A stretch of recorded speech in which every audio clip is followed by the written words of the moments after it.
I'd like to welcome you all. I'm Sally Durstein and I lead our team here at the Family Business Center.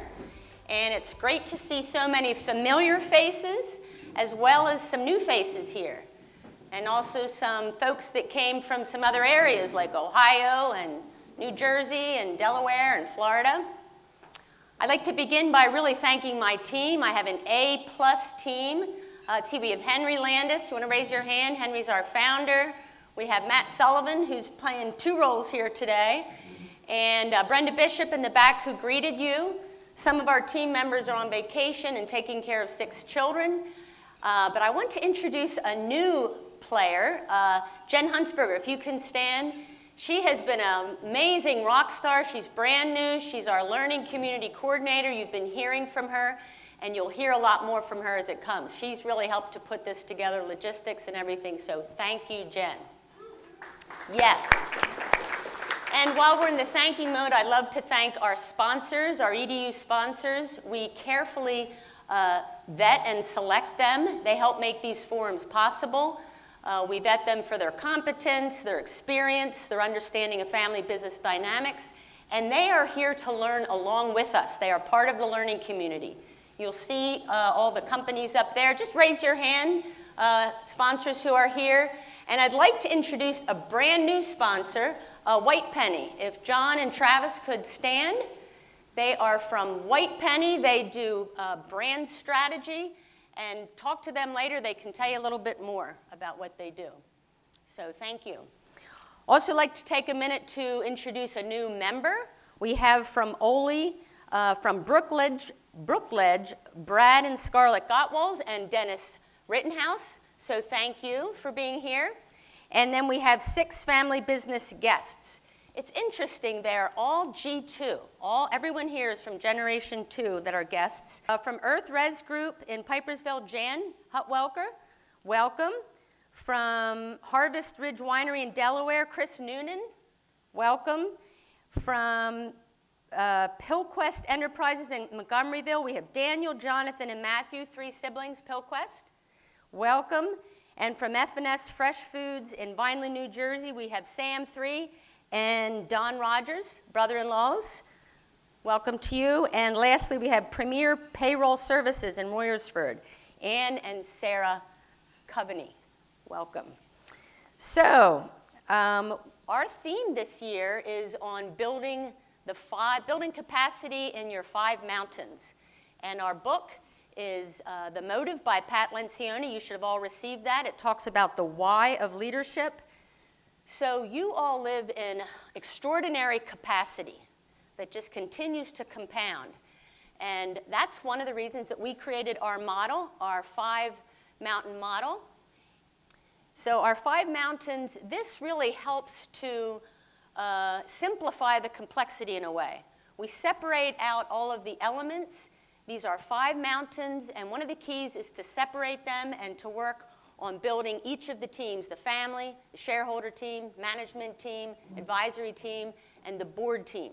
All of them are teams, so businesses who are really going to make it long term are doing this work all the time. So I know you hear about us talk about this ad nauseum, but it's very, very important. So today we're going to hear from 2 very different enterprising family journeys. They have different but successful outcomes. So using our 5-mountain model, I want to just say a few words about them collectively. Both come from large families. Both have a sibling with an intellectual disability. Both have navigated unanticipated family deaths, moving one family into a blended family. It's a lot of complexity right there. That's the family mountain. Then in the management mountain, both have successfully grown large businesses who bless the community. 2 on the panel today have led their company at one point as the CEO. Both, and then on the shareholder mountain, both have journeyed with multiple shareholders, up to 19 with one family.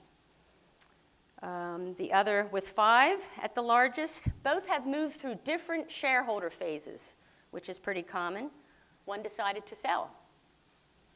onto the advisory mountain, the gray mountain. Both have involved seasoned and collaborative advisors in their process. And on the green mountain, both have independent boards, which they'll talk about a little later, which have provided real accountability for the CEO.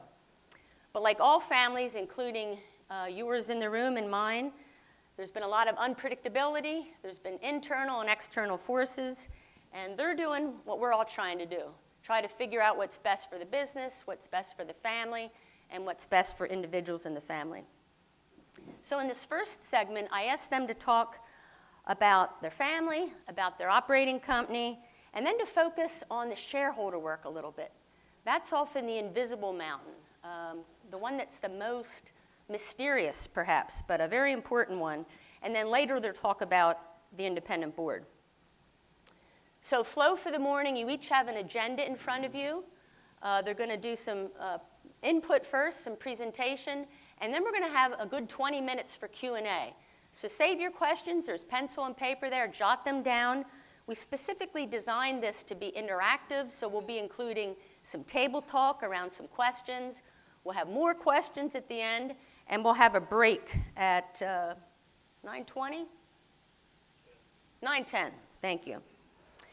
So one of my objectives for today is for us to understand the critical difference between a controlling owner and between multiple shareholders who are often minority.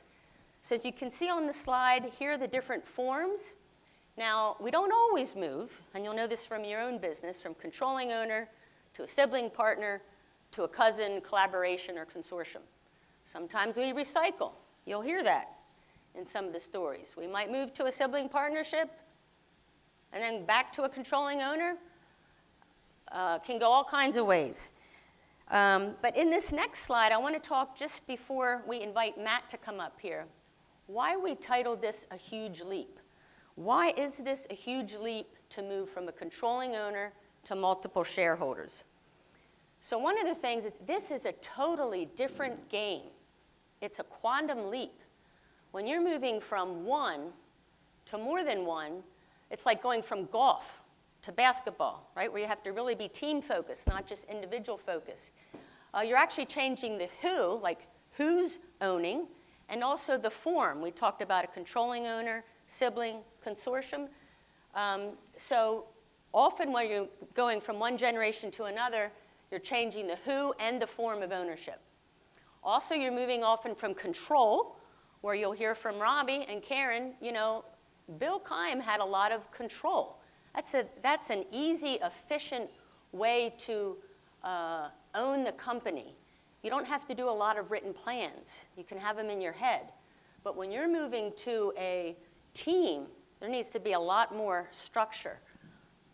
Also, when you have multiple shareholders, you have to understand the difference between management and ownership, the blue mountain and the gold mountain. In some families, like I'm just looking at Madison here, right? Not all the shareholders work in the business, right, Matt? Not all of yours. So what's the difference? And not all who are owners are managers. So you really need to understand the difference. And also, when you have multiple shareholders, you need to speak with one voice about values, vision, philosophy, especially when you're electing a board, because they're going to want to hear direction from you as shareholders. That's your work. And we think it's essential that it's a choice to be a shareholder. Often what happens is there's a slippery slope, and it's almost a parentally arranged marriage, because sometimes estate planning and ownership planning get confused or get a little bit too much integrated. And lastly, when you're moving to multiple shareholders, it takes a lot of courage. It takes a lot of guidance to move into really crucial conversations, really around a shareholder covenant, which we can talk about later. So, Matt, are you ready to roll? This is not Matt's first time, by the way, up here.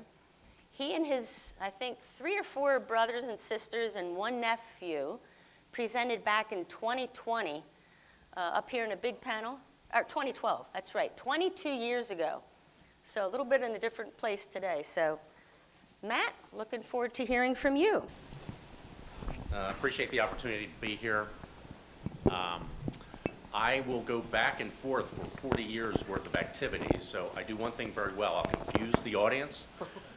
I'm hoping with some of the highlights or stories, there's a few things that you get out of it.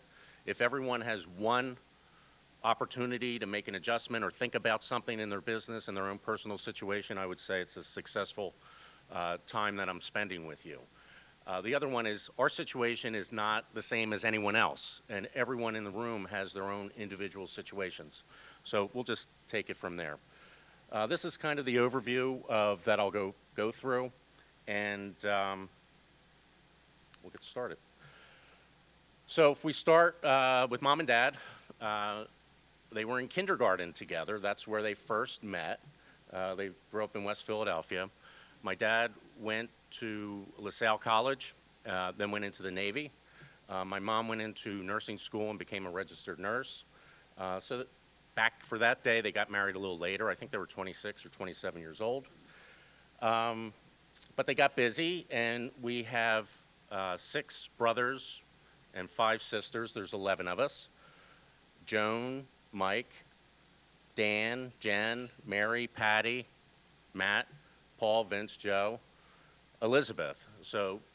And we're all about 2 years apart. So mom was pregnant for like 20 years in a row or something like that. You can also see, this is a little aged. The G3s underneath, there's plenty of G3s in that category as well. And I'll talk about that a little bit later. My father, I think, was a little unusual. He waited till he was 40 years old to start this new business in 1970. He had 9 children at that time. 10th was on the way. He mortgaged his house, borrowed money from his father-in-law. I would not do either of those things to start a business. So I would say he was very courageous. But what he saw in the marketplace, there were lots of opportunities, and his customers were saying, we want this product and that product. And the business he worked with was Kurt Hastings, said, no, we're happy making the products that we make today. We're nice and busy, we're at full capacity. And he's like, look, we gotta look to the future. So he was very futuristic looking. So that's what he did. And in 1970, with 3 partners, he started a business. The business was not very successful for the first 5 years. A lot of struggles getting through it. And again, two messages here. He didn't start it on his own. He had 3 other partners. They were not family members. Again, flashing back and forth. Towards the end, it was basically a 50-50 ownership. The Sullivans had 7 family members in the company, and the Piercys had 1 individual. So it was Piercy and Sullivan family. But really, the Sullivans were engaged in the business, and Mr. Piercy was an excellent partner, but he was more a board member, kind of financial overview expertise, and a good business guy from there. Oh, that's my 3 boys. That's nice. That's my 3 boys. We're on vacation up in Quebec. The little guy in the center is now taller than me. The guy on your left got married 2 weeks ago, and we're very happy. And the guy on the right is still shorter than me. So 3 sons, the youngest, I don't know. Love them all. So, again, it's a little interesting. This is kind of the end game. So this is when we sold the business in 2018. These are the percentage shares. And if you notice, they're all over the place. So how did we get there? First of all, when my father was 50% owner, technically, my mom was 25% owner, and he was 25% owner. I will absolutely confuse you with the numbers, but that's okay. The point is, well, we'll see if there's a point. With that, 10 of the children, his intent was equal distribution. So he set up agreements that 10 of us, not 11, 10 of us would get 10% of his shares to equal 100% down the road. My youngest sister has Down syndrome, so she's not allowed to own shares of a business legally. So we set up a whole different support system for her. And actually, we did a very good job there. We had my eldest sister, Joan, is also a nurse. So she was identified as Elizabeth's caregiver with any medical situations. My sister, Genevieve, was the one who would basically be responsible for her day-to-day activities. And then my brother, Paul, was the one to make sure all the I's were dotted and the T's crossed when it came to the financial support and make sure everything worked out well. So there's strength in numbers being able to do that. Not everyone has a nurse in their family. The other one, so if I go through, my brother passed away in 1993. So he's the oldest boy. His 3 children inherited a third of his shares.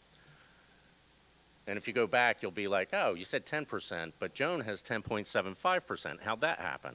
Well, my sister, Patty, ended up selling her shares. She said, I don't want anything to do with the business. And it's interesting, the dynamics between when you're gifted shares versus a sibling who wants to sell, and now you have to mortgage a house, get some money, and pay an owner out. So that was, I would say, our troubled time. It did not go well. We needed the Family Business Center. We did not use them. And that was, I would say, a very emotional, it was bad. It was inappropriate things were being called of other people, and it just was not a good time. So my mom passed away, and those shares were gifted down. My father passed away, those shares were gifted down. And then in 2011, our business partner, Bill, he was a healthy guy, 70-something. He went into the hospital on a Sunday and was passed away two days later, really unexpectedly. So again, it's just the way timing happens. We had invested, for us, we were an $80-some million business. We invested $20 million in upgrades, facility expansion, and new equipment. And then our partner passes away in the same year. Our bank fired us, and they said, you have too much debt. So we had to figure out what to do there. That was an interesting situation. But bottom line is, then we had the other 50% ownership on the Sullivan side. And then the last thing that happened in 2017, let me go back. Here's a process that's good. When the shareholders meet every year, they have to declare 3 things. I would like to keep my shares, I would like to sell my shares, or I would like to gift my shares. It doesn't have to be all or none. You can do a portion. So in 2017, that's when Genevieve gifted her shares, and she chose 10% of her shares to her 3 children. My sister Mary gifted a certain amount of shares to her daughter Adriana. And then I'm the cheap one. I did like a little itty percent to 2 of my 3 sons. Now you would say, why 2 of my 3 sons? Well, people ask me, why only 2? And I said, well, the youngest one is not mature, and my goal is to get them to learn how to be good shareholders. I want them to show up at shareholder meetings. I want them to participate. I want them to learn, and I want them to have the opportunity to see how it's done and experience it. And I said, the youngest one I don't want involved just yet. If I knew we were going to sell the business a year later, I would not have done this. But those things happen. So the other thing we did is we have the shareholders. The shareholders expected the company to give major goals to them each year. What do you plan to accomplish in the next year? And actually in the next 3 years as well. But the more important part is, after that year's up, how'd you do? So we had to give a report card as a management. The shareholders expected some stuff, and then we had to report. We committed we would do stuff, and then how did we report? So overall, that went very well. I'll leave you with this last part on the shareholder side. When we had distributions, what we realized, we were in a bad position when Mr. Piercy passed away. So what we realized, we took 10% of every distribution, and we said, we're going to put it on the side. And we started a little investment club, and that was money to, 1, get it out of the company, 2, it was proportionate to all the shares. 3, when we started a different company, and it's a captive insurance company, we were in that as well together. And it kind of diversified our portfolio a little bit. We're actually still shareholders for another year for the captive insurance, and that served us very well. So again, thinking down the line and trying to figure some stuff out. The company, what do we do?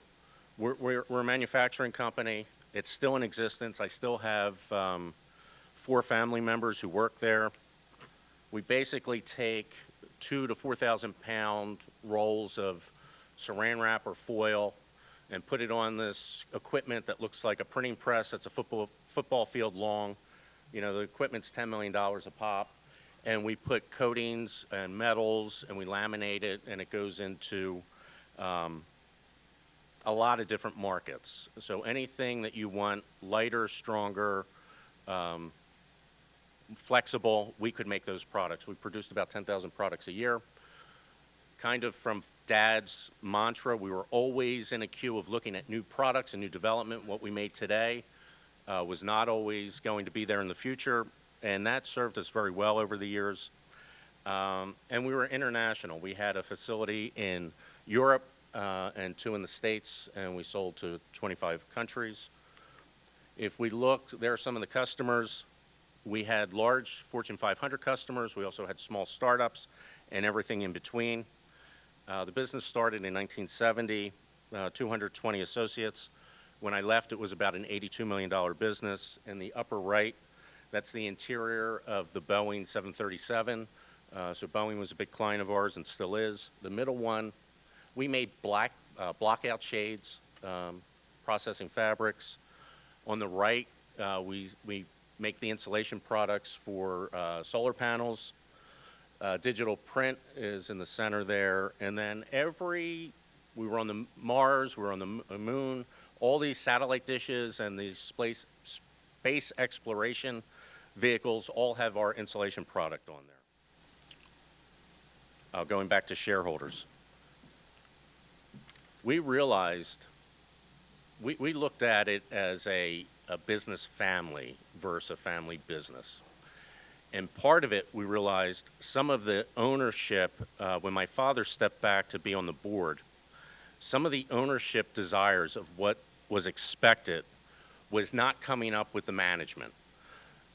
So we said, look, we got to take a step back. The owners have to tell both the board and the management of expectations.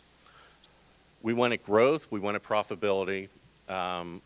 We had expectations on how people treated each other in the business. We were dealing with a lot of chemistries, so environmentally was number one, safety was number one. And again, this is an example. We gave them debt to equity kind of a ratio because we were heavily leveraged.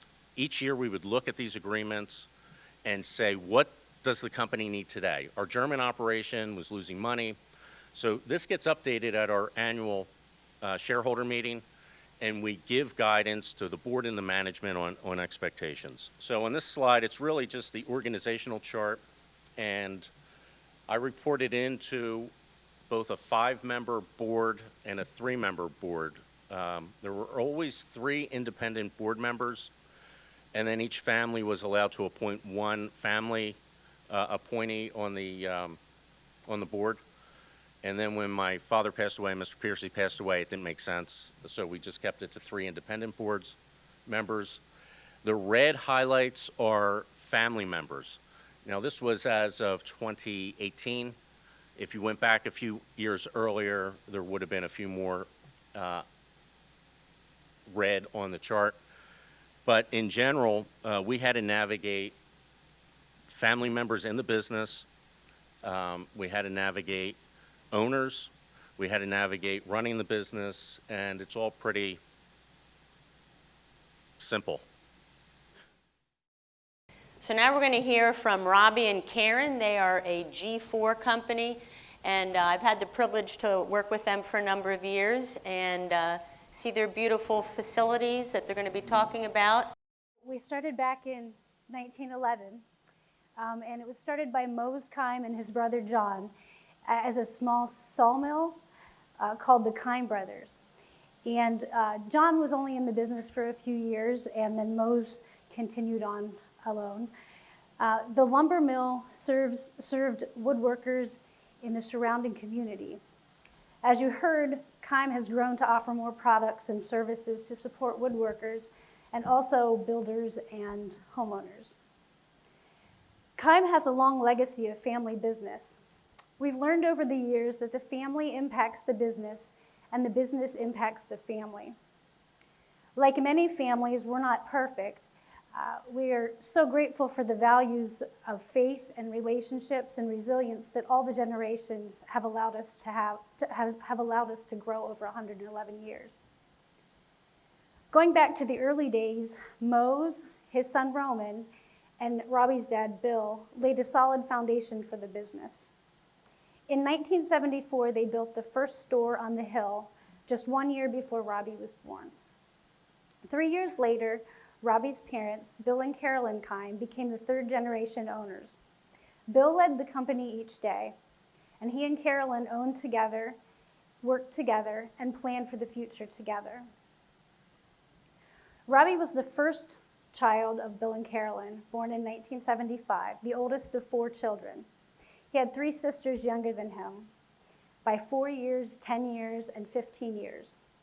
His sister closest in age to him is intellectually disabled, and the other 2 are much younger than him. So in many ways, he grew up like an only child. In 1983, Robbie's parents began the original succession plan. So Robbie was 8 when he became an owner first. As Robbie grew up, the business was a normal part of life, almost kind of like an older sibling. He was at Kime whenever his mom was, even riding his tricycle through the stores, and he would leave marks on the floor for the employees to be kind of annoyed at. He was at all the banquets and the picnics and the different events for the company. He went to the Do It Best shows, which is a supplier. He helped wherever he could as he was growing. He sorted checks, figured time cards, balanced journal sheets, and did inventory. He even worked in the old mill that was down by the road in Charm, where the site of the first original mill was. In 1993, just a few months before his high school graduation, his mom, Carolyn, passed away suddenly from cancer. So at that time in 1993, we were around 100 to 150 employees, somewhere in there, so it was much smaller than it is now, but still a lot going on. Like after Mom died, I remember Dad saying that he didn't know how he could go on, but for the sake of his kids and the business, he persevered. Just months after Mom died, I started working full-time in the business. It was straight out of high school. Dad's plan was a similar model to other local businesses, where the oldest son would work his way up in the business and then eventually take over. More than 30 years ago, I began learning the core aspects of the business. I went through most areas of Kime, then ended up at a desk right beside Dad, and he started passing me. He loved buying, and so he eventually passed all of his buying over to me, which was over 100 vendors. Then also started participating in management meetings. So it's our relationship. My relationship with my dad was mainly based around the business. There wasn't a whole lot of emotional, huggy, feely, type stuff at home. But that was very similar to his relationship with his dad and his grandpa. And I hadn't mentioned Dad would have grown up Amish, so because my grandpa and great grandpa were both Amish, and that's how Dad grew up. In 1994, a year after my mom Carolyn passed away, Dad married Eva, a woman who had 2 children and had lost her first husband a few years earlier. As our family grew into both a business family, then also a blended family with 6 children, including myself as the only adult child. stepmom Eva dedicated herself to caring for the family and supporting Dad with the business all throughout their marriage, including working in Keim for a few years. Then in 1998, 4 years later, I married Karen. During the early years of our marriage, Karen and I worked together in the business, and alongside Dad and Eva, both contributing to the growth and development of the company with our complementary skills and experiences. And then as we engaged the company further, Karen loved having a job and dreamed of a design career, but like her mom and my mom and Eva, Karen shifted gears to devote herself to being a stay-at-home mom while raising our family. And that was 2 or 3 years after we were married, had our first child. Our dreaming together continued, but for a season, Karen was not as visible at Keim. She contributed a lot from the sidelines with planning banquets and picnics, planning some of the new stores and bathroom displays that you saw in the video there, participating in marketing and branding meetings, in off-site strategy meetings, and supporting me quite a bit at home in the evenings. Then in fall 2012, when our youngest started kindergarten, Karen started college to pursue her design dream. So at the same time that I was being a stay-at-home mom, Robbie was he was growing in his knowledge of the business, and he was transitioning into leadership. As he mentioned, he took on purchasing from his dad, eventually taking it all over, and so he was the key buyer of the company. And he saw the need for strategic planning, which, like Sally was saying, like his dad could kind of just decide things however, but Robbie's much more collaborative, and as the company was growing, he saw the need to become a little more strategic in collaborating with leadership on strategy moving forward. So he facilitated a process that I came alongside him with in developing a couple meetings to begin that process. Developing culture was also a very important thing to him. He started the HR department with the first hire in that department, and then he also started an employee development area. During this time, his dad, Bill, was diagnosed with cancer in 2009, and they promptly sought treatments, and it went into remission. Then in 2010, just a year after that diagnosis, Robbie shifted the leadership of the company from the structure his dad had been operating under with a general manager to developing a leadership team. And Robbie led that team, and Bill participated in that team. And that same year, in 2010, his stepbrother Eric started at the company in marketing.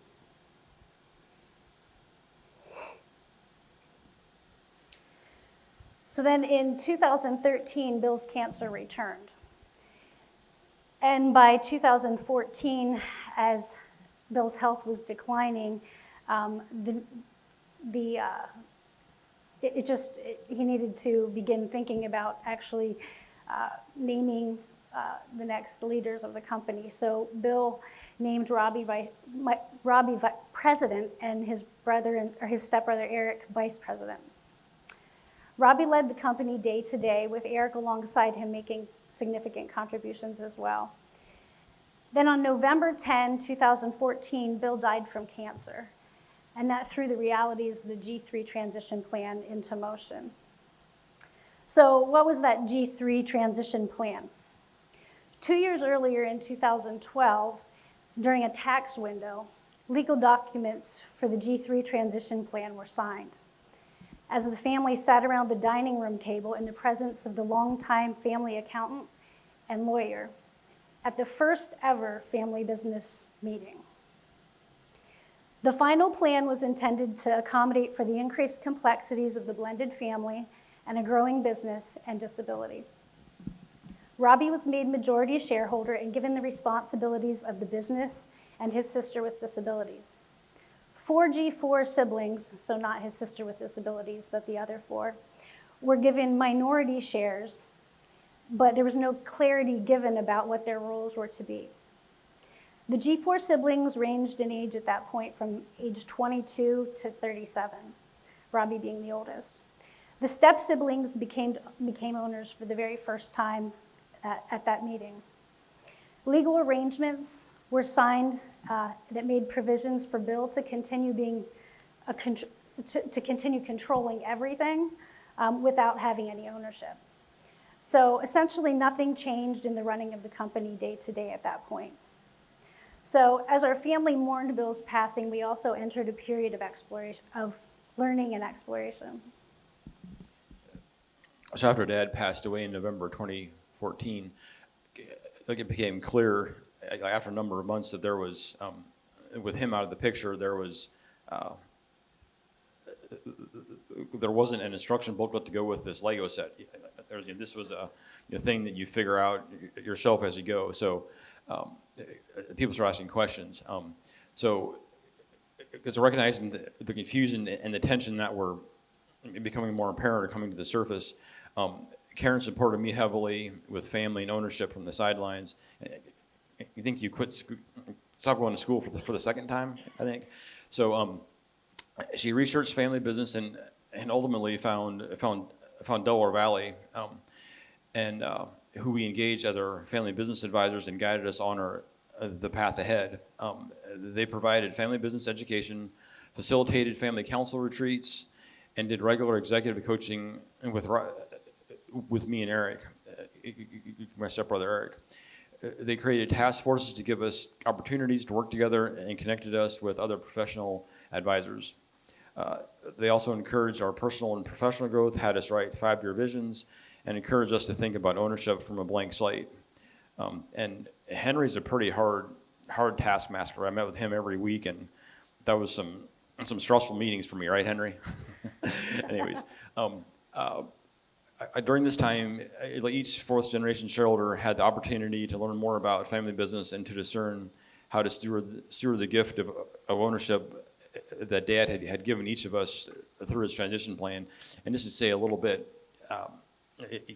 Delaware Valley, we had Sally and Henry. I think we were probably one of the more complicated ones that they've dealt with all the blended family, the death. I mean, there's a lot of death and trauma that we're not even talking about here. That's in the background. We spent probably the first year or two just them walking us through the family, through these family councils and stuff. There's a lot more behind the scenes than what we're saying here in a few minutes. So during this time, as majority shareholders, Robbie and I had lots and lots of conversations. There were many evenings where we said, okay, kids, supper's over, clean up. We need to go for a walk and we need to talk. Conversations were kind of endless. But as we talked through things as they arose, we wrote ownership principles to help guide us so that we could try and balance all the different aspects of the family and the business. A question that we asked ourselves a lot was, what is best for the whole family business system? So what is best for Robbie? What is best for our family? What is best for our marriage? What is best for the extended family, the business? Just looking at all those 5 mountains and saying, what's best for the whole system? This led Robbie to change the company leadership structure.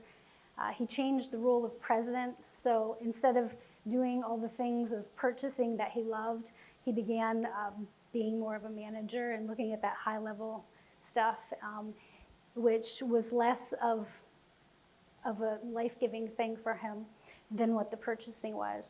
And then he eventually resigned. In looking at those questions, he eventually resigned from his position as president, and we hired the first non-family president. So walking through those changes, though, as long as it was and as hard as it was, allowed Robbie to see clearly his role as an owner and to decide what the best path for him was forward with that. So again, we're grateful for the family values of faith and relationships and resilience that have been the foundation during that time of exploration and discernment. The journey's been hard, it's been insightful, it's been long, it's been stretching, and has had a lot of impact in a lot of ways. But through it all the fourth generation shareholders have been able to find clarity. so I would have resigned back in 3.5 years ago. Back in 2019, I resigned from the position of president and spent months after that just sitting with all the changes that had taken place, and so like over the last year or two, like I've chosen to remain the fourth generation like owner of Keim Lumber. I'm sorry, like I say Keim Lumber, we just changed the name. We dropped the lumber from the name, so I still say Keim Lumber sometimes. We're just Keim now. We were Keim Lumber for 50 or 60 years, so lumber still slips out sometimes. So being the fourth generation shareholder of Keim together with Karen, we're owning together, working together, and planning the future together. The same as Dad and my mom Carolyn modeled when I was young. My fourth generation siblings have all chosen paths in which they'll carry on the family legacy outside of the business. So what is this allowing us to do? It's allowing us to begin laying a solid foundation for the future. We've completed long-term planning for my disabled sister's finances and care, of who Karen and I are like our guardians. There are legal agreements in place that provide long-term alignment between the operating business, and the real estate, which is a tremendous blessing to have things back under and to have long-term plans for being back under one roof.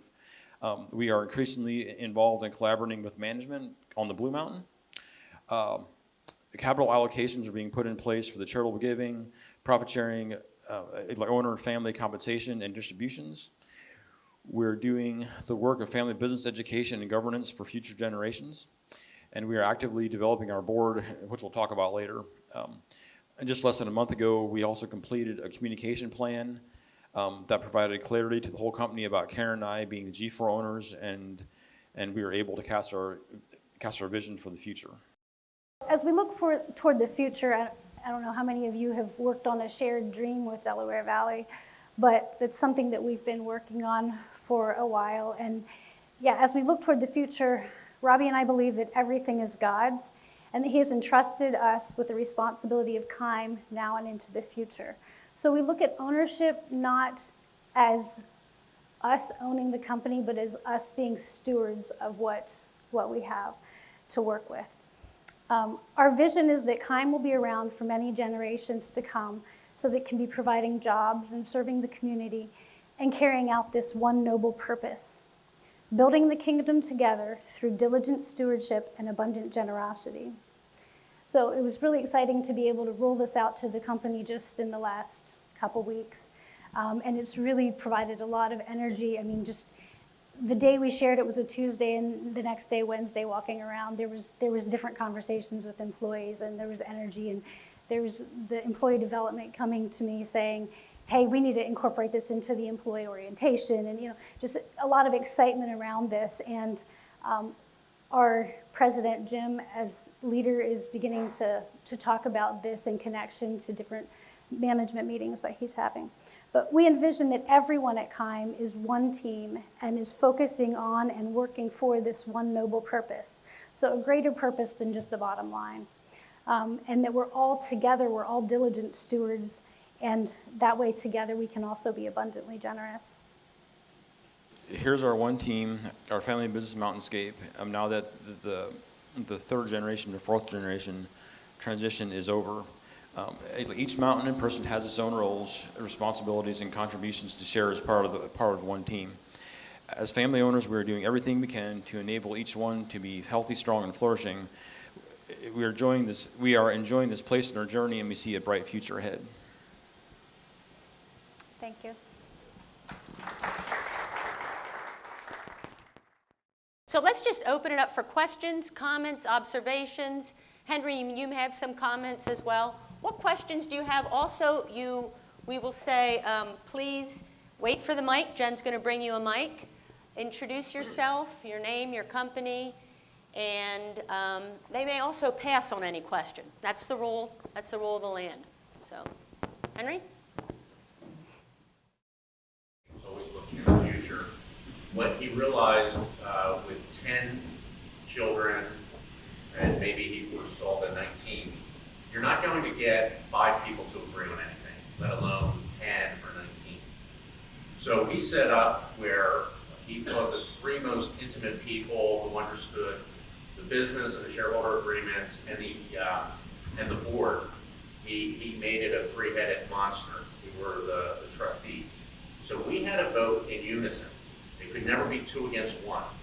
And if we couldn't figure it out, we had to get to a point to make it 3 in unison. So things like voting for board members, voting for the distribution policy, voting for certain activities, and we didn't do a lot of it, but we were responsible to talk to all 19 owners and then come back and come up with a consensus, what we thought was the best for the business. Now, the only exception there was if we were going to sell the business, we needed to have 85% of the shares vote to sell the business. So that was a whole different process. But in general, the 3-headed monster worked very well, and it prevented, he was worried about a snowball effect where you get to a point where it's 2 against 1, and then the next vote is 2 against 1, and then finally the one person's out because they're different and we don't need to do it. But the 3-headed vote was very good in unison for lots of stuff. Now, he picked you 3, right? You guys didn't select yourself? He selected the 3 of us, that's correct. Now, I'll throw this in. I'm the 7th of 11, so I'm on the younger side. I know I don't look it, but I'm on the younger side.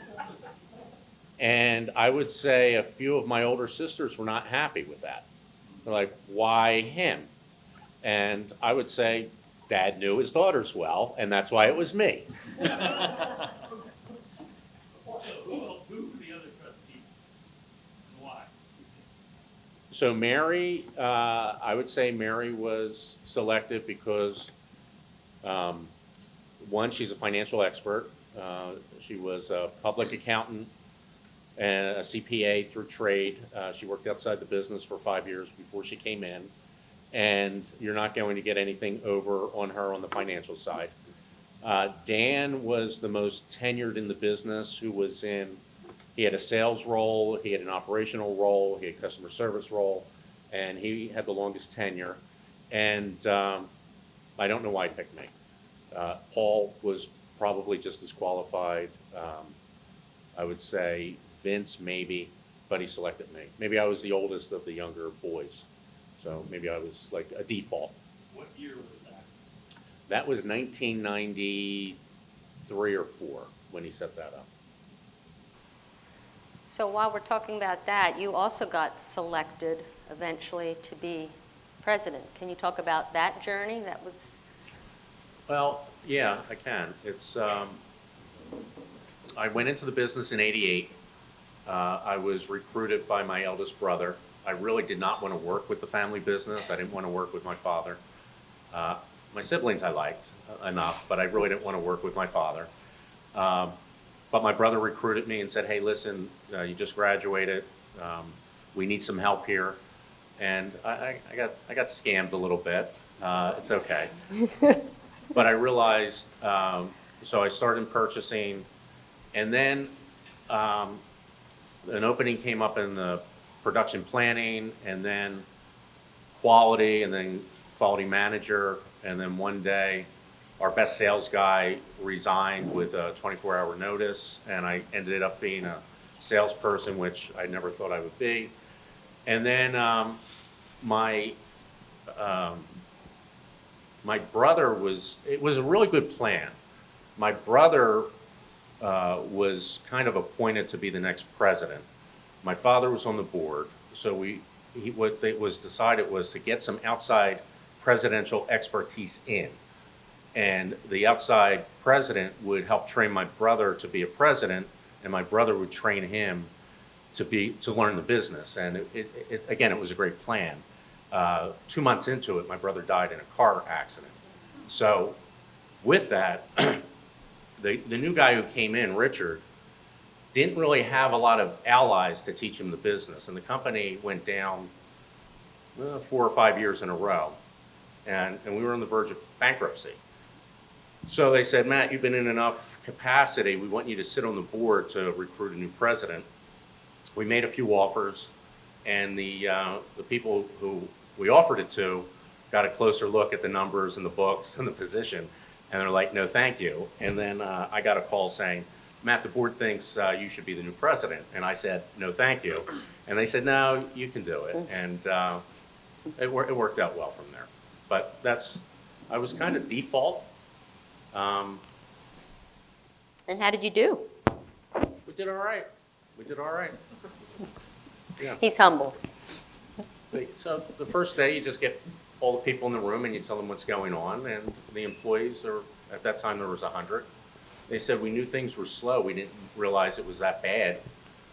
And then the CFO at that time was a guy named Bill Long. Someone goes, well, how long can we stay in business like this? And I said, Bill, can you answer it? And he goes, do you want me to answer it? And I said, yeah, answer it. They said 90 days. And I said, look, all we got to do is stop wasting material. Our material costs were 50% of the business, and we were throwing a bunch of stuff away. And we didn't have that many orders, so I said, let's actually just get the orders out on time. And we started getting, business isn't this complicated. You get orders, you make them, you ship them out. And we just started focusing on the basics, the blocking and the tackling, and things went well from there.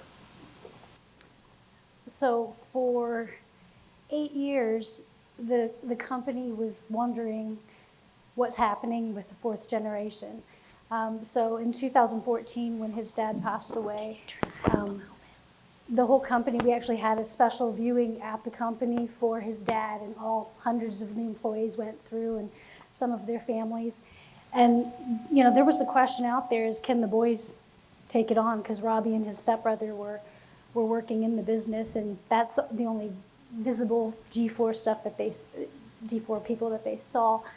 And so that question mark has been hanging in the balance for 8 years. And it wasn't, timing-wise, it was really difficult with the challenges in the family and the tensions in the family and the different dynamics that have played out over the course of everybody finding their clarity and those who have redeemed, going through that process with them. So Eric, his brother, would have stepped away after onboarding the new president. He filled a transitional period between Robbie's resignation and the onboarding of the new president, which was several months long. But then he stepped away from everything completely except his ownership. He said he wanted to be passive. And so then he would have, back in 2021, decided that he also wanted to redeem his shares. So at that point, Robbie and I started talking about making some kind of communication plan to the company about the clarity of us being the active owners moving forward. But there, in some communication with the family, it became very clear that it was too soon. So we held off. And it was back in the spring of this year that or winter, just early 2022 here, that communication came from the family actually showing their readiness for this communication. So we began collaborating with management on what it looked like to roll that out to the company. And it's been over we began that communication. So the top level executives, we talked with them back in May to talk, just basically sharing our transition journey and the place that we were at as far as being the solid G4 owners going forward. Then about 2 months later, we would have shared with the top level management, which would have been, 30 or 40 people. And then, so in Amish country, news travels fast by the grapevine, so we had to be very strategic in how we did it. And those levels of management, we felt confident could keep it confidential so that we would have time to roll it out to the whole company. So it was just 3 weeks ago that we rolled it out to the rest of the company. And like I said, it was just the confidence and security that we sensed, the stability that we sensed from the employees, and having rolled that out to them to say, like, we're the ownership going forward, and here's what the vision is that we have for the future. It's like we're kind of in a rally stage right now as far as the morale of the company. The business the store you saw there, what we call the new store, it was built in 2007. Like an 80,000 square foot addition with just, like Dad called the Cabela's of lumberyards. And I think, like up until that, sales doubled from, I think, like it was roughly 2013 till now. Sales have doubled roughly, and I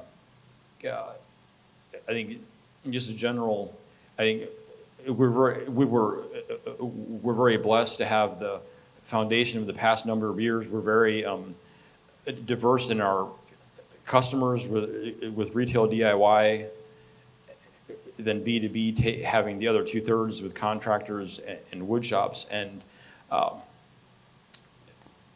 like as a business, we didn't have to be really like aggressive in going after business. I'd say it came to us, but a lot of our energies in the family were like a lot of our energies were being put towards managing the company, the infrastructure being built up, the HR, the accounting, the technology, and I think like overall business was just good. It just kept coming to us. We didn't have to fight for it. We didn't have to. Like I've sort of likened it to being in a river, and you're sort of, the river's taking you along, and but we did a lot of work behind the scenes over that time in strengthening. There's, you just mentioned, the technology, the human resources, the things that weren't out in the public eye. Yeah, good question there. Okay, thank you. We're going to actually take a break now until 9:30. So the restrooms are out where you came in. And then when we come back, we're going to be meeting at our tables again. We'll have some other time for discussion and some input. Okay, take a break. Coffee's on. Okay, so before we head into our table talk, we need to have something to talk about. So I would like to introduce you to our 5 principles of healthy ownership transition. Some of you are familiar with these. This might be new to some. These are uncommon, spoiler alert, these are uncommon principles. The most common principles that many family businesses adopt is the owner, the leading generation makes the plan. You heard Robbie talk about Bill Keim, about his dad, right? He went to his accountant, attorney, and then they had a first ever family business meeting and they were told what the ownership plan was. That happens, I think, far too often. So our principles here, and I'm going to share them and then we'll talk about them. The first one is that the rising generation steps up and chooses, or steps up and leads. We think it's important, if you're going to be moving into an ownership role, that you step up and you do some planning, and maybe you do some work at creating proposals with advisors, and you do some work to test to see if you really want to be in an ownership relationship with your other siblings or cousins or whoever that might be. So that's the one piece. And then the second one is that the senior generations prepare and let go. So the senior generation needs to work at their own ownership principles, what their financial goals might be, maybe what their timetable would look like, what they plan to do for the next chapter. It's important to be going towards something, not just retiring. In fact, we don't like to use that word. We use next chapter. So there's a dance between principle 1 and 2, right? The stepping up and the letting go. And by the way, there's a handout at your table that looks like this that you can take with you, but we will be talking about that in a minute. So that's the first 2. And then the third principle is that all family members count. We think it's really helpful to involve the spouses, or what we call first-round draft picks. We got Karen, we got Alicia, I'm sure we have others out here as well. They are really a resource to this whole transition process. In fact, they have a stake in this too. It's their kids as well. And we are a family business. So regardless of generation or industry, not making the decisions, but being involved in the process. And you heard Karen was the one that actually did a lot of the research around family business and did a lot of legwork that she didn't share about. Then the fourth principle is the best counsel is collaborative. So while the family sets the vision and the goals for transition, advisors collaborate and plan with both generations. So, and we think it's important to have the same, to share advisors. So, you know, both the rising generation and the senior generation, they don't get their own advisors, but share advisors. And so, you know, we're working with the family now. It's actually, it's Matt and myself, and we have Ian's not here right now. We have Steve Stagatis. You know, there's a team of us that are working together collaboratively. And then the fifth principle is both generations seek the common good. This work is really, what's the word? Messy, confusing, it's time consuming, it takes a lot of energy, it takes a lot of money, it takes a lot. But the goal is, it's for the common good, what's best for the family members, the family, and the business, and we're working together, so hopefully in the end we have a stronger family and stronger sustainable businesses. So, Jen, if you could go to the next slide, what I'm going to invite you to do now is talk about how do these principles fit or not fit into your family culture? Or you might even want to talk about, how did it work at the transition before the one we're in? And number two, which principle might be a gift to your enterprising family, and why? So we actually had a rather productive conversation. Where we started was we opened it up to, you know, as we begin the transition. So being part of production company, organic-based lawn care company, you know, there's a lot of decisions that have to be made on the fly, and our managers are great at it. And me and my two brothers, I'll speak for them when I say that we've been very hands-on with building this business with our father through the last 20, 25 years. As he transitions out and we transition into a more ownership role, the idea of working on the business versus working in the business, right, is one that, you know, we've had a lot of discussions about, because you not only have to trust yourself to, you know, lead the proper strategies into the future, but then you got to trust the managers underneath of you that you've been finding, prepping for this transition to help get you to the goals that you're setting for in the future. You know, with the people at this table, and I'm sure this could open up to everybody here in some capacity.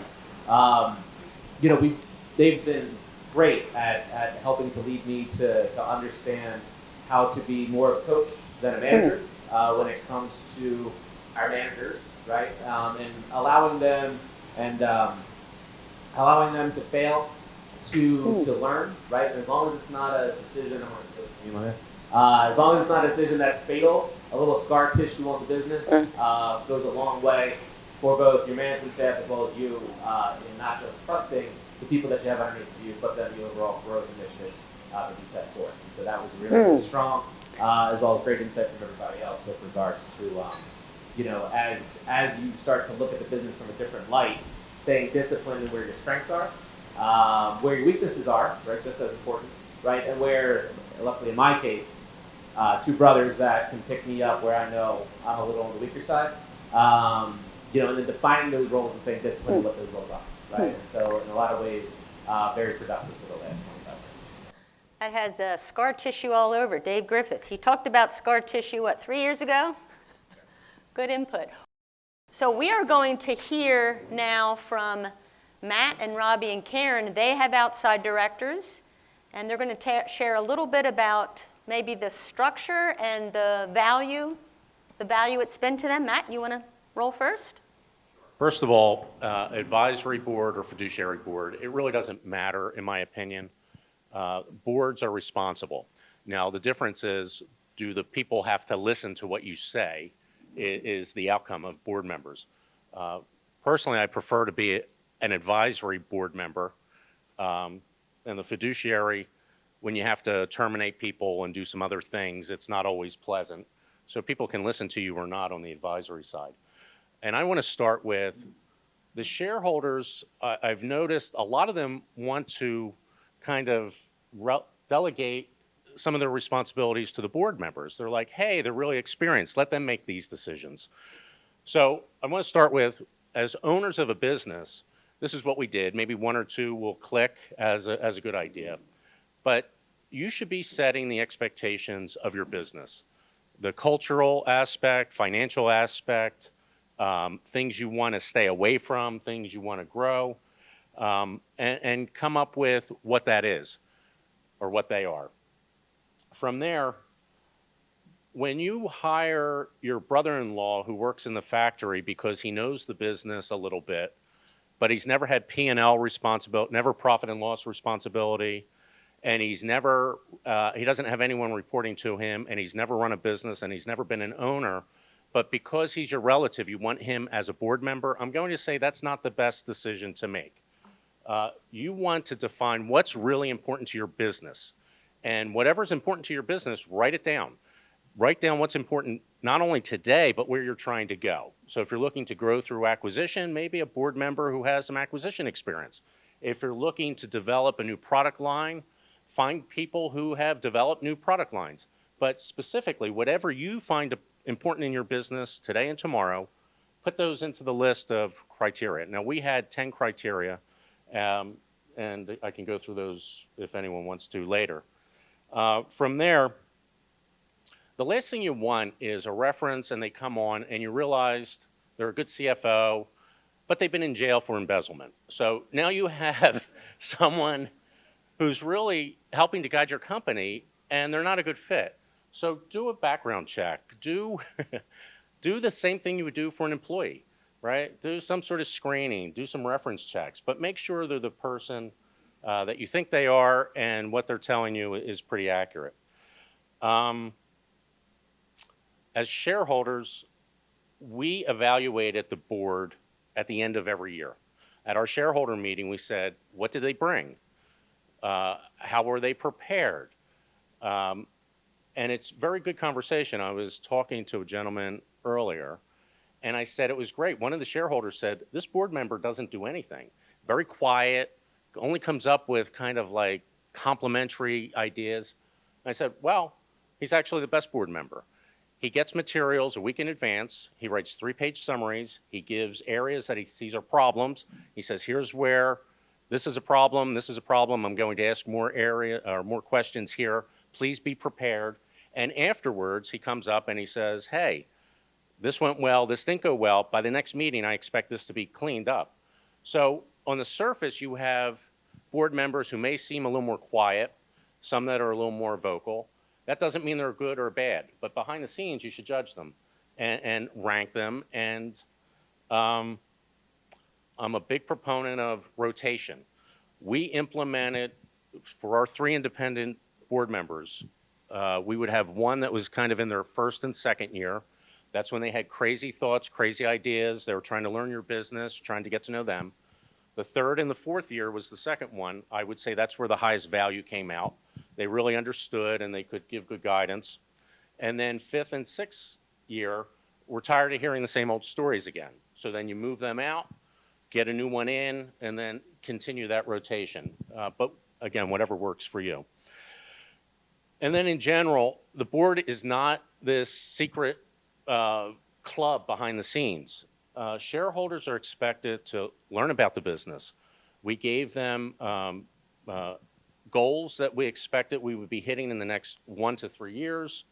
We wanted them to learn about the business, some of our customers, actively participate, and bring them in as a guest. Let them see how the board operates, and have them experience it. And eventually, maybe they can get some board experience down the road and eventually be a good board member.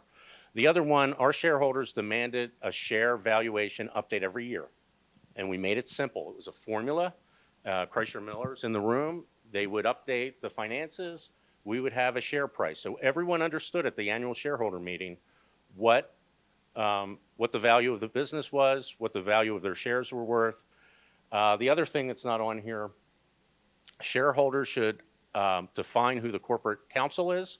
You don't want to delegate that to a president, who your corporate attorney is, what your distribution policy is. So there's a bunch of shareholder stuff.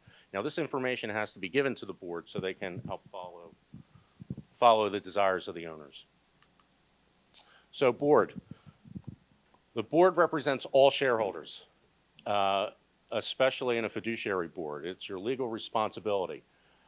A lot of board members that I deal with don't understand their responsibilities, their legal responsibilities, and it's pretty amazing. Again, I'll share another story. When Mr. Piercy passed away, his wife showed up representing 50% of the business, and at the beginning, one of the board members stood up and said, I'm going to represent Mrs. Piercy because she's at a disadvantage, and I'll protect her. And our attorney said, we're on a fiduciary board. You need to represent all the shareholders. And he goes, no, in this case, I'm only going to represent half the shareholders. So after that went back and forth, we called a shareholder meeting, kicked all the board members out, and he came back in and we removed him for breach of board responsibilities. So make sure you understand what the board is responsible for and that they understand what they're responsible for. I would say in general, approving strategic plans, approving operating plans, looking where investment's going, financial oversight. They should be a coach and a mentor to the president. And lots of times they're asked to work on committees, audit committees, compensation committees. We had a merger and acquisition committee.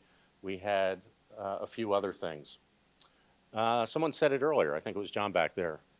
This is the time to work on the business. It's amazing, as presidents of the business, we have a Friday meeting, and it's like, customers coming in, let's move it to next Friday. Well, guess what? You can't move any of these. You got people who are scheduled to come in 90 days in advance, a year in advance. You have to be prepared. You have to send materials out 7 to 10 days before. You have to have updates on your goals. You have to meet.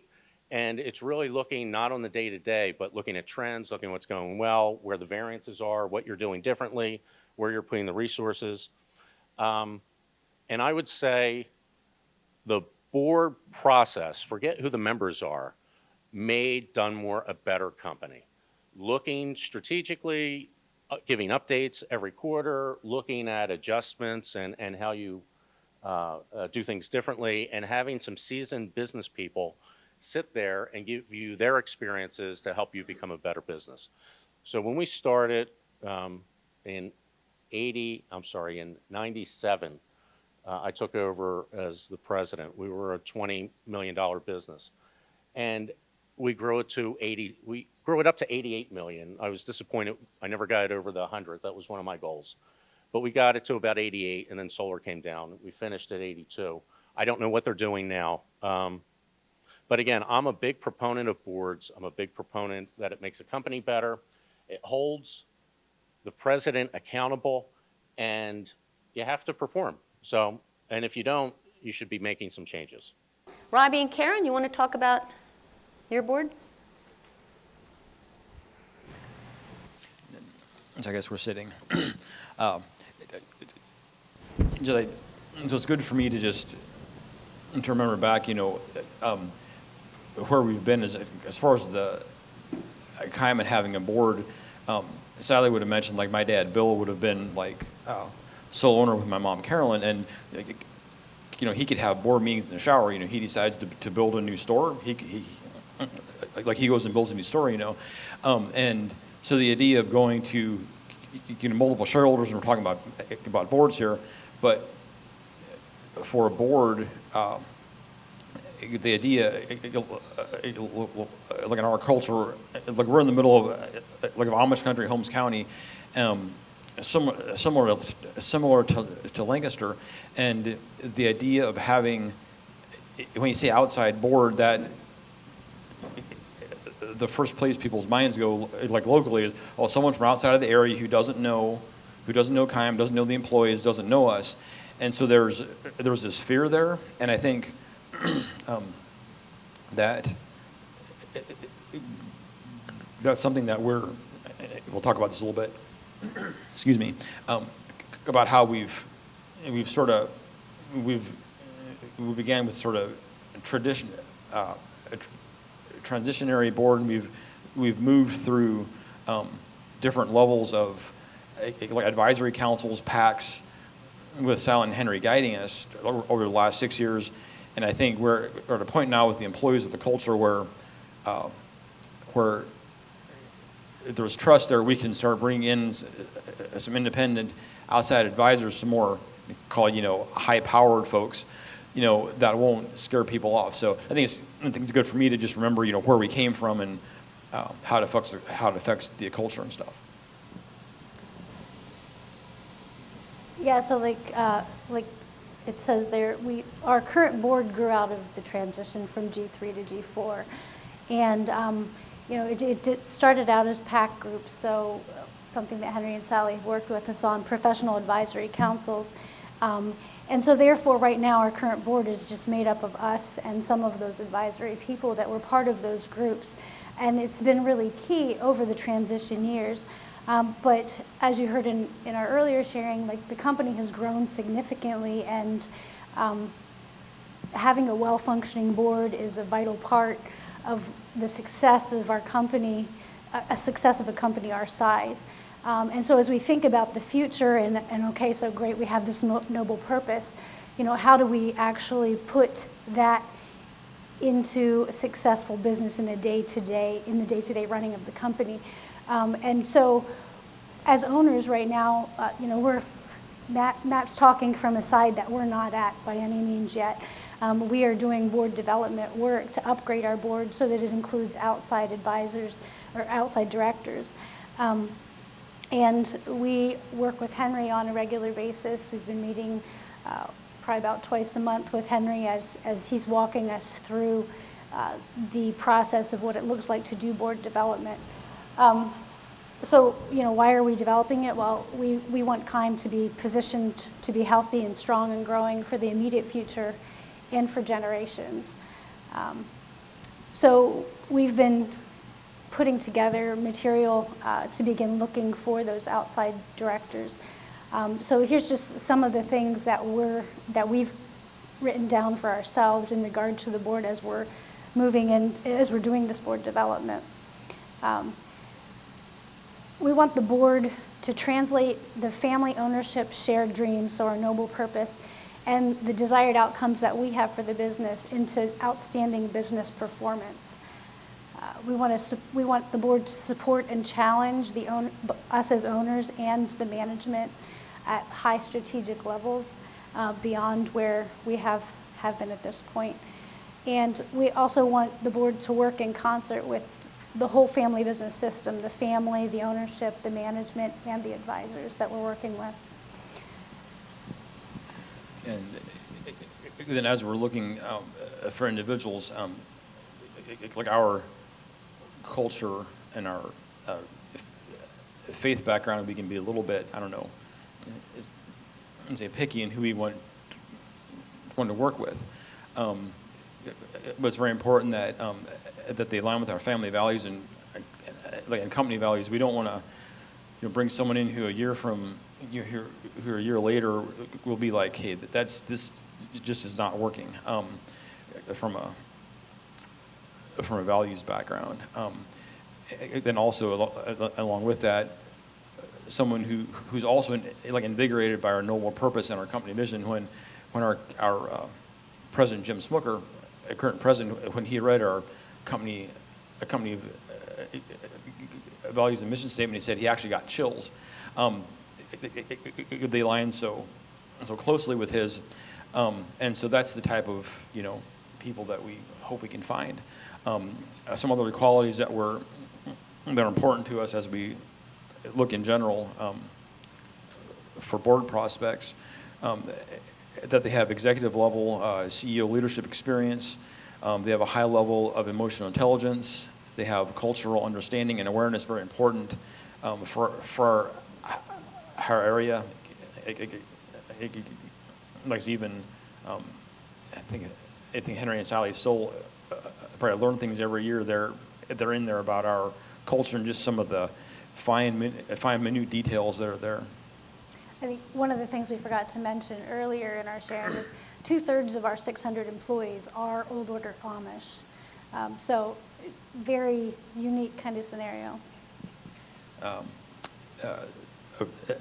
They have prior board experience, and we would strongly prefer that they have family business experience in the private sector, which has been very valuable for our, coming back to our current president, Jim Smooker. He had family business experience in his past, so. Okay, so it's your turn again. It's our turn again to ask questions or observations. We can start off with maybe some of what was shared now about their boards, and then we'll shift over into maybe learning more about your board experience. So questions that you might have for Matt, Robbie, and Karen. They're in very different stages of board development. Or comments. Sheldon?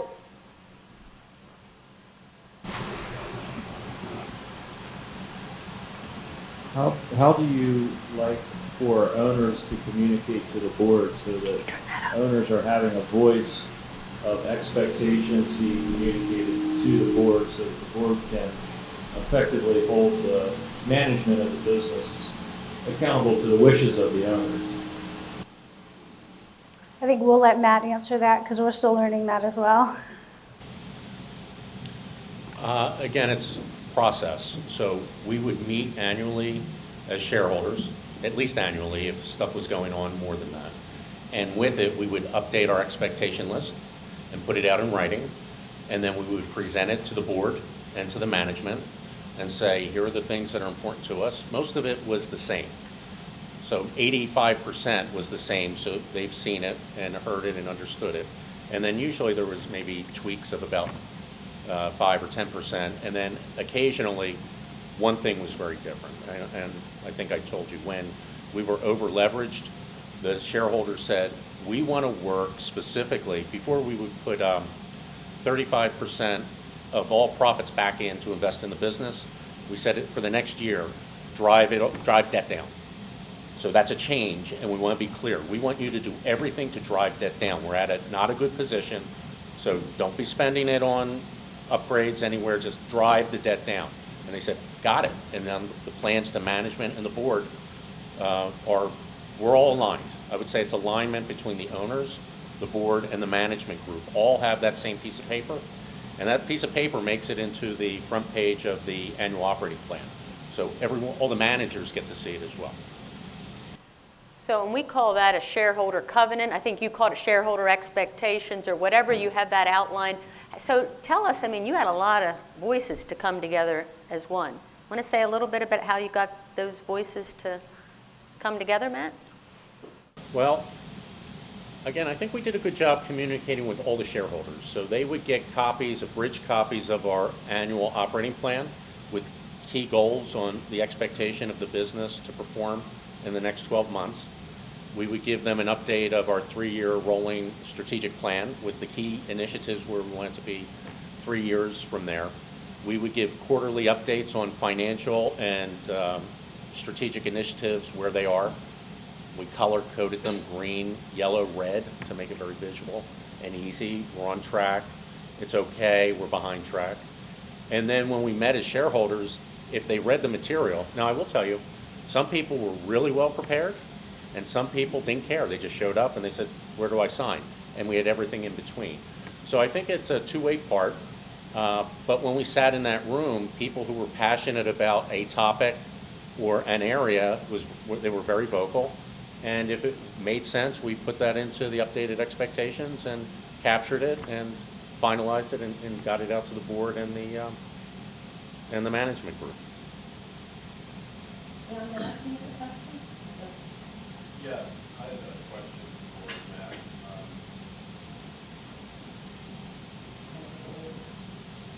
Thanks. My question was, you talked about advisory boards and fiduciary boards. Did you stick with an advisory board, or did you have to transition to a fiduciary board as you got larger? Yeah, we started, and I would say most people are comfortable to start with an advisory board. You get one or two advisory and kind of get the feel of it. And then we switched, I think it was, we started with the advisory board in, I'm going to say the mid 80s. And then in 93, it turned to a fiduciary board. And I think the scope of the business started growing enough, smaller businesses versus larger. It makes a little bit of sense. And the 50-50 ownership of my father and his partner, they started getting some log jams on some decisions, and the advisory board helped, and then they realized the fiduciary board with a few more advisors would serve the company and the ownership well, and it did. It really did. Sam, you have a question? In your mind, what are some of the critical components that you need to set up to just have them be a high functioning? Just make sure you're talking about the right topics, and the structure is in place for success. Yeah. So the first thing is, and I know I'm repeating myself, what's important to your business? Okay, and every business is different. So what's important to your business? To where for us it was, we were looking at our 3-year plan and where we wanted to get to. And we wanted board members who had experience in where we wanted to be, not where we were today. The next part, we put a criteria list together. We said we want people who are active CEOs or COOs or CFOs. They had a C in their title. They could be a general manager, but they had to have P&L experience.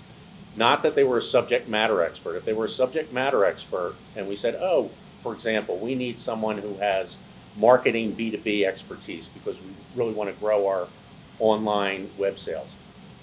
We cautioned and said, well, look, let's hire them full time to do that. That's not a board position. So we had CEO experience. We wanted international business experience. We wanted that active. We had one guy, love him. He was 85 years old and falling asleep in our meetings. And we said, he's been out of business for 25 years. He's a nice man, but it's time to rotate him. And then my dad comes back and says, look, he has nothing else to do. Let's add another board member, but let him stay on. So there was a little empathy there. So you want someone who's active in business. And the speed of business is pretty quick over the last 20 years. So if you're not active in business and you're sitting on a board, that can be a little problematic. And we had a few other things. But from there, I would say a lesson learned. Where did the recommendation come from? So our corporate attorney brought us the best board members. They said, look, they're seasoned, they understand manufacturing, they understand business development, they've run a big division of this or that or the other thing, and it was pretty good. When it's one of the owner's recommendation and it's their best friend and they want them on the board to kind of leverage a few votes down the road, probably not the best. So you really want to understand their experience, where they came from, do a background check. We did financial and just regular background checks on them to make sure that they were who they said they were. I don't know if I answered your question. Yeah, no, that was helpful. I do have a follow-up if I could. Just in terms of the materials that you provide to them in advance, just to be able to give them a sense of what's going on in the business and just to have that context as you have the meeting. What have you found has been most helpful in terms of what you provide to them? So there's two parts. There's an interview process with board members. So you bring them into the company, you give them the tour, you give them last year's plan, you give them the highlights of what you're working on. Anything confidential you take out. But during the interview process, it's usually 2 or 3 interviews. You want them at the company, meeting the team, and it's also them to say, yes, I would like to work for you, I think I'm a fit. And some people say, no, I can't work for you, I don't think it's a fit. And one guy, he accepted, and then he went back to his board, and they said, you're not allowed to work on another board. So he accepted. So sometimes these things don't go as planned. But I would say we gave them 2 to 3 years worth of annual operating plans, and we did a year-end summary report, which is how we did from those plans, and we combined those. and we gave them that to do their homework in advance. But mostly it was during the interview process and kind of sharing what we could about the business. And then once we signed them with the non-disclosures and confidentiality agreement, we would give them everything. And then take it from there. So I might put Chuck on the spot here. And Chuck, you don't have to respond, you can pass. But do you want to talk a little bit about your movement to an outside board? It's a little bit different than Matt's. Yeah, Chuck Huber, Generation 3 farm machinery dealership in the Mid-Atlantic area. And we've been working with Henry and Sally for 12 years since Generation 3 took over. And probably the best thing that they helped us with 5 years ago was getting 2 outside board members. Dave Griffith here to my right, he's the chairman of our board. And I think first thing that they did when they got involved, they said, we need to have a president, CEO of the company. My brother and I, and sister, and a cousin, that ownership of the business. And we're real hands-on in the business. And they said we need to get somebody from the outside to come in and run the business. So we got a great guy, and his name's Don Mikas, and he's been doing a really good job. The best thing that we did, we probably struggled for the first 6 years. We probably waited too long. Looking back, we waited too long to get outside board members. And the thing that they do is they just make things happen. The family tends to put off decisions. Everyone has their own ideas and what we want to do, and to have the outside guys come in and say, no, we need to get this stuff done. It needs to get done before the next meeting. That's the value. And getting the right guys, like you mentioned, people that are in business, that are used to making things happen, created great value. And from our company, last 5 years has been amazing what the numbers have done. So you need to do it. Well, Dave, would you have some comments? Thank you, Chuck. Would you have some comments about boards in general, or Huber, or have at it? Yeah, let me, first of all, definition of good guys we got to work on. But let me also be clear, the Huber family was very unique. We had a family member, first round draft pick, who was smart enough to know what he was good at, and he put his hand up for the outside. So I want to give credit where credit's due. But look, I think the biggest value of a board is that outside board members is we don't have to have Sunday dinner with you. And just think about that. There's family, there's business, and there's just times where you need people who have experience, who can sit down and speak truth to you. There's a level of trust, there's a level of confidentiality, but they have to not care about certain things. They got to, sometimes truth-telling to your brother or your sister, if you had a choice, you'd put that off, right? So in my experience with family boards, and again, I came up through outside large corporations, but then ran a family business for 25 years. It's that distinction of outside advice and counsel and bluntness is incredibly important. And that duty to loyalty to the shareholders is really, really critical. Look, where do you want to be in 5 years? Where do you want to be in 10 years? And then to filter your advice and your counsel and level of accountability to the business, to management, to go through. So there's that, and then I do want to comment on fiduciary versus advisory. We're getting ready to go into another cycle right now. Let's not talk politics, but the odds of a recession are pretty high at this point, I think one would say.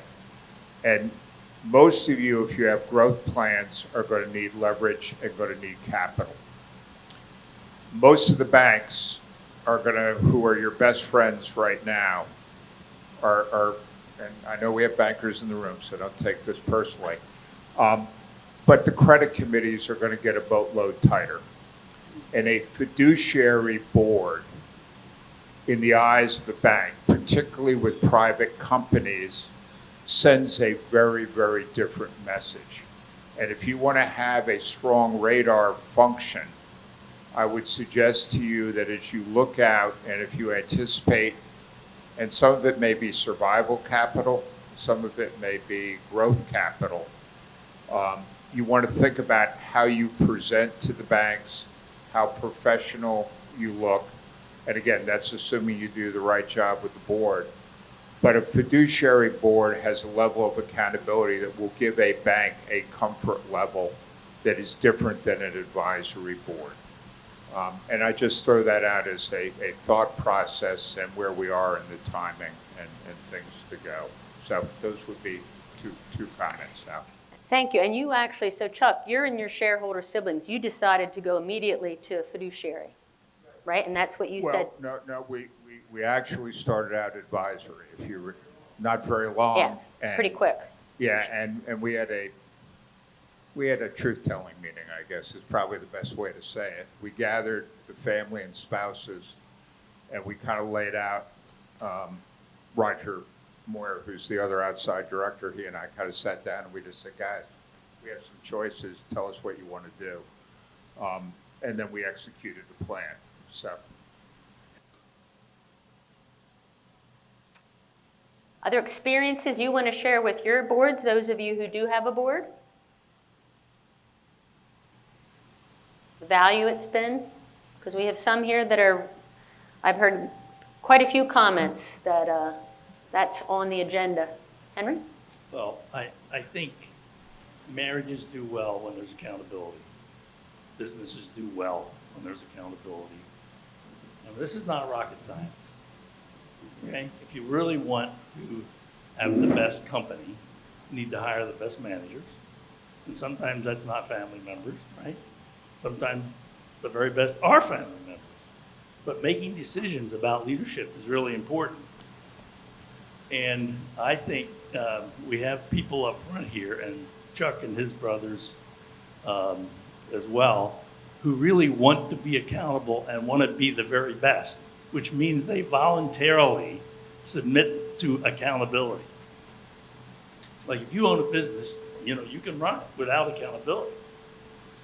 But there will be, I would say, a 20 or 50% increase in the performance of the business if you are accountable, first of all, to advisors. I mean, the normal path is that you gain support from other advisors, peer groups, or professional advisors, accountants, management consultants, whatever. And look, Sally and I are advisors, and Matt are advisors.